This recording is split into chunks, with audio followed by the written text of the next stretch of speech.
And all my sweet friends, pals, and confidants, I'm back in the dining room today because I have bagels in the oven.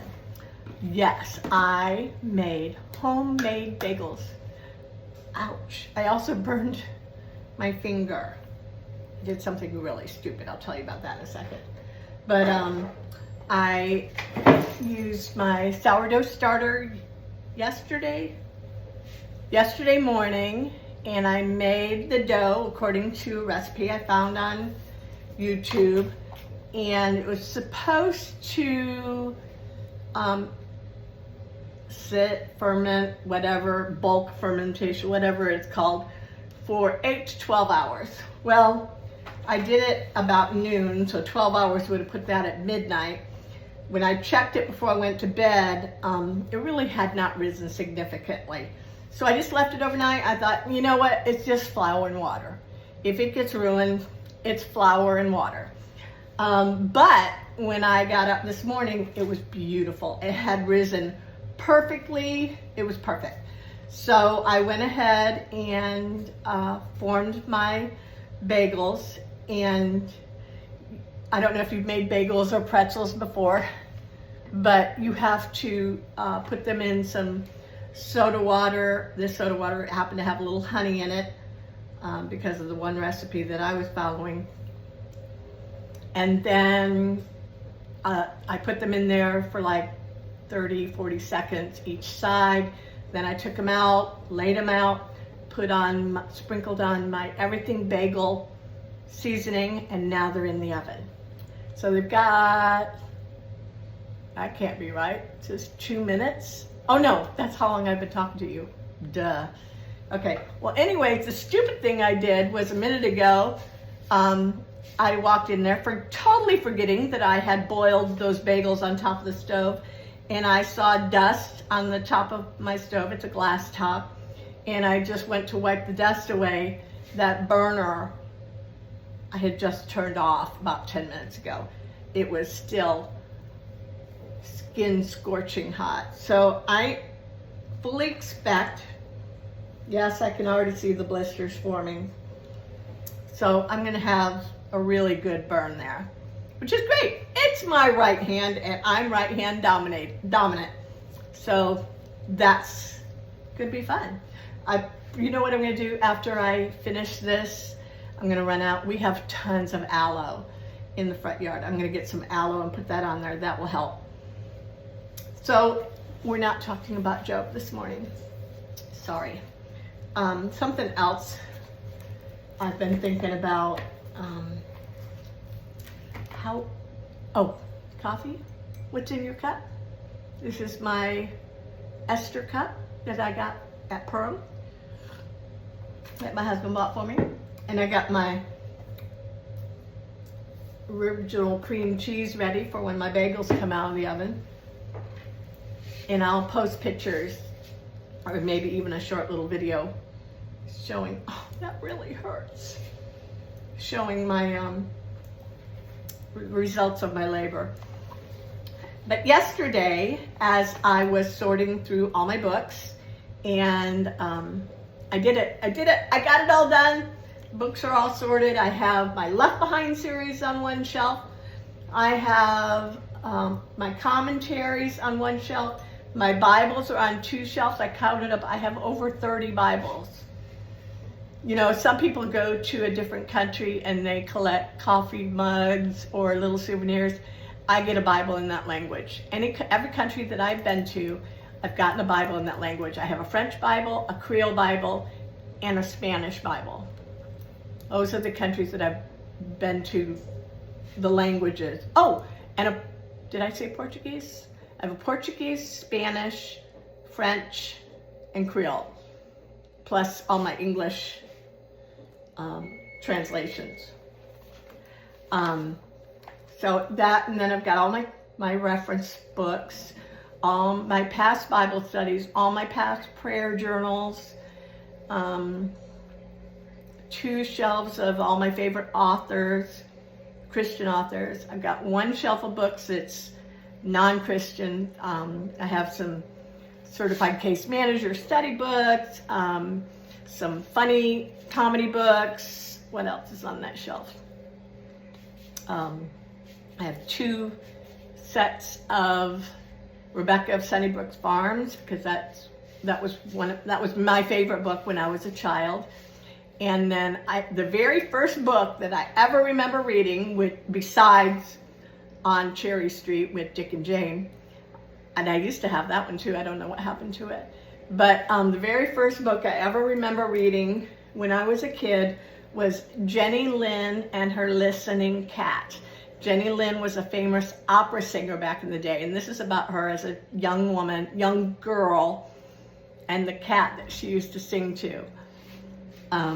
So I have that book. It's not the original book. I found it, I think, on eBay years and years ago. So I keep that as a reminder of my first book. I have my first Bible, my mom's Bible, that she was given by her parents back in the 40s, early 40s. So she would have been pretty young. Let's see, what else? Anyway. Oh, I have one shelf that's just eschatology, study of the end times, and it's a full shelf. I got a lot of stuff on end times, and some of them I haven't read because I bought them at the end times conference that I went to 2 years ago, and I still haven't read them. My hand hurts. But one of the books I found when I was going through them is this one. It's called Laughter for a Woman's Soul, Revive Your Spirit with Women of Faith. I used to go to the Women of Faith conferences all the time. Absolutely loved them. Patsy Claremont, one of the funniest people on the entire planet. I love Lucy Swindoll. She was Chuck Swindoll's sister. There was Sheila Walsh, Marilyn Meeberg. There was a bunch of women that put this thing on. Thelma Wells, she was a sweet lady. Barbara Johnson. Yeah. Anyways, this book I did not buy at the conference. I thought I did. All these years I was thinking that I had bought this book, and I opened it up to the front page, and it says, "To Luann from Chuck and Carolyn." Chuck and Carolyn were sweet friends of mine, Chuck and Carolyn Mills. Carolyn has since gone on to be with the Lord recently, like within this past year, actually just a few months ago. So I will cherish this book forever. I loved it to begin with, but I love it even more knowing that it was from my sweet friend Carolyn, who honestly was one of the funniest people you've ever met. And so this is appropriate that it came from her, from one funny lady to another. And anyway, going through this, I found 2 pages that I wanted to read to you that are Bible verses. This one is promises about looking for laughter.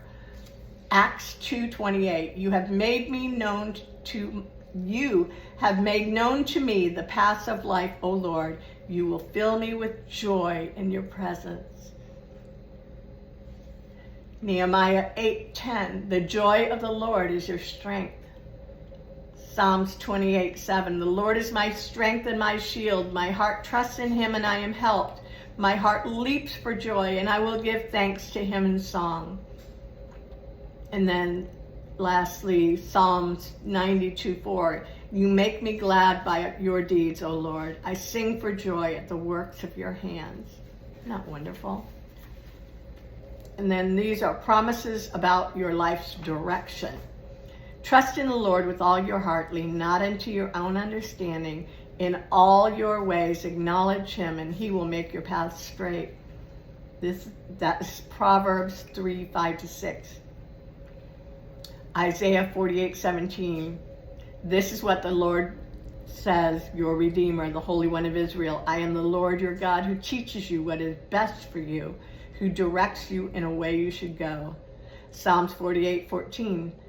God is our God forever and ever. He will be our guide even to the end. And then Isaiah, I love Isaiah. Isaiah 30:21. Wherever you turn, to the right or to the left, your ears will hear a voice behind you saying, this is the way, walk in it. That still small voice. And what started me on my journey to joy and happiness this morning, besides finding this yesterday, was the fact that I feel very unworthy to be the daughter of the King. Not just the King of Kings.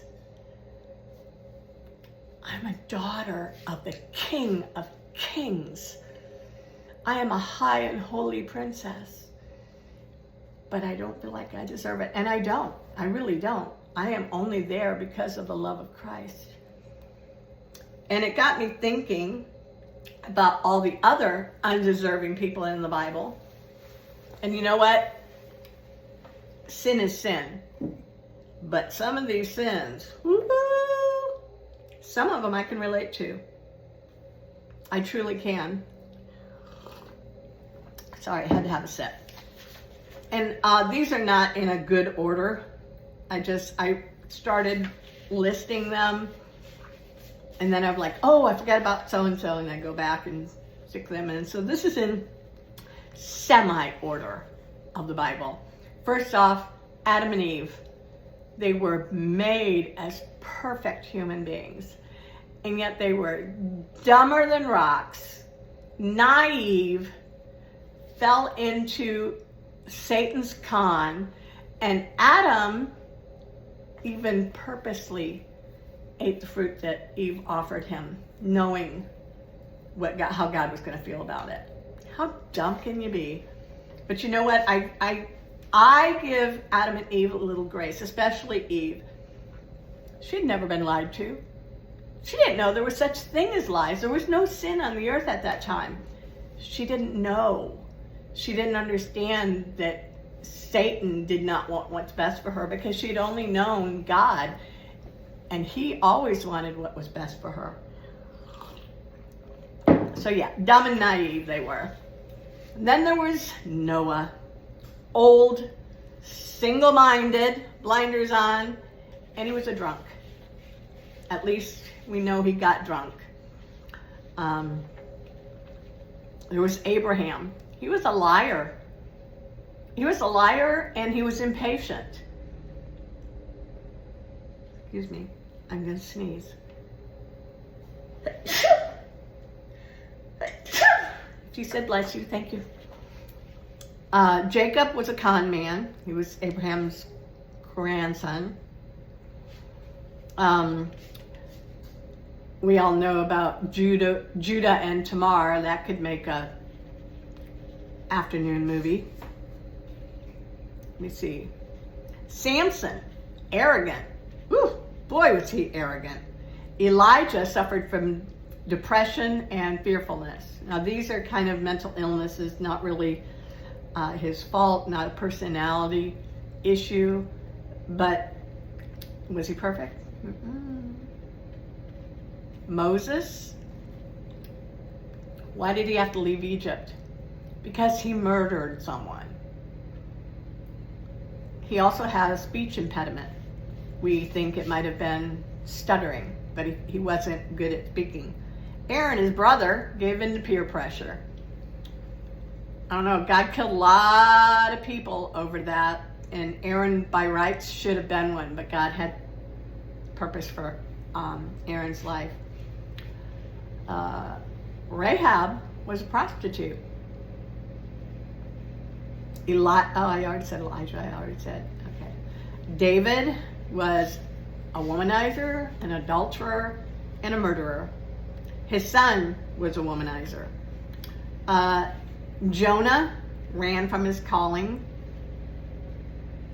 Gideon, he came from the lowest of the low. Speaking of the lowest of the low, were the shepherds. Shepherds did not have good reputations. They were sent out to that field on purpose because they weren't great people. And yet they are the ones that God chose to be the first to hear about the birth of the Messiah. Let's get into a little bit of the disciples and apostles and people close to him to God. Peter was impulsive, fearful, and actually denied Christ. John was insensitive, aggressive, selfish. He was called one of the sons of thunder. Matthew was a tax collector, a thief, corrupt, and yet somehow he's my favorite. Mary Magdalene was possessed by 7 demons. Now, people say she was a prostitute. That the Bible doesn't say that. It says she was possessed by 7 demons. So was she immoral? Probably. But she wasn't known as a prostitute. She was known as being possessed by 7 demons. And the Chosen does a really good job of portraying her. She ended up being a staunch defender of the Christian faith. Paul persecuted Christians, had them put to death. So, yeah, none of them. God used all of these imperfect people. If you read through the Bible, not one person that God used was a good and perfect person. None of them. The kings of Israel, the kings of Judah, oh my gosh, they were the worst of the worst. Yet God used them. Esther, who I love Esther. But she didn't have a choice in this, but she slept with a man that wasn't her husband. He eventually became her husband because he saw in her God, basically. The Bible doesn't say that because the Bible doesn't mention God, but he saw a good, sweet person. And that's who she was.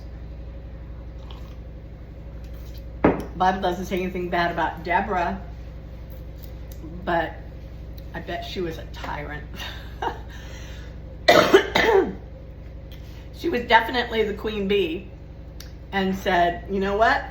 If you're going to go out into battle and demanding that I go with you, then a woman's going to take credit for all this. And that did happen.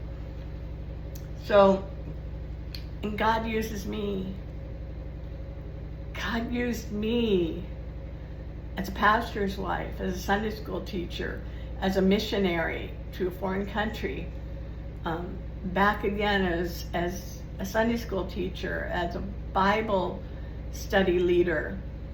He has used me so many ways. And man, am I imperfect.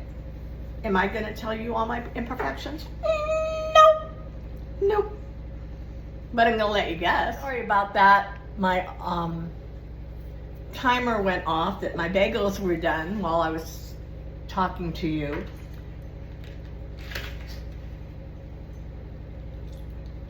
So good.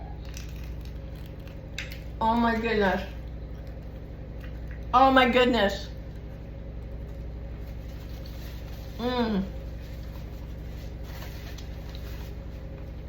Better than Dave's Killer Bread, I tell ya. Better than anything you can buy in the grocery store. These are fresh. They're still very, very hot. But oh my goodness. So good. That bagel's everything seasoning. If you don't have it, get it. If you're gonna make bagels, you gotta have that seasoning. It's so good. You know what I might try next week? Some raspberry bagels. We'll see. We'll see. You know, they make blueberry bagels, so why can't we have raspberry bagels? Crunchy, hard on the outside, soft and chewy on the inside. Y'all gotta make these.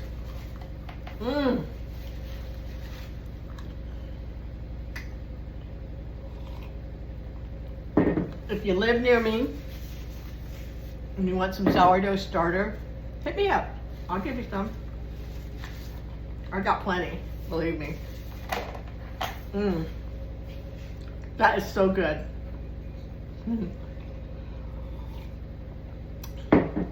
Okay, I don't remember where I was being the least of these, and God has used me all my life. He'll use you too. You just have to allow him to.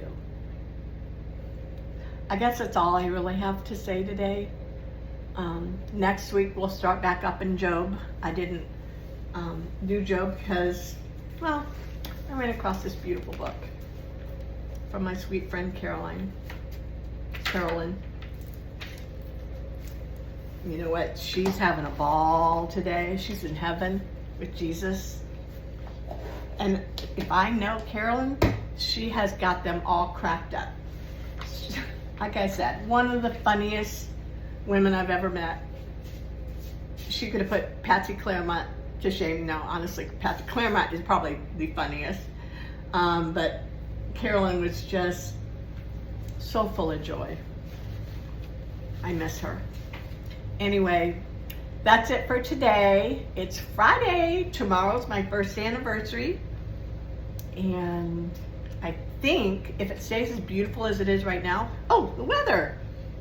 St. Augustine today, 65 to 82. A slight breeze, no clouds, beautiful. Uh-oh, a bee.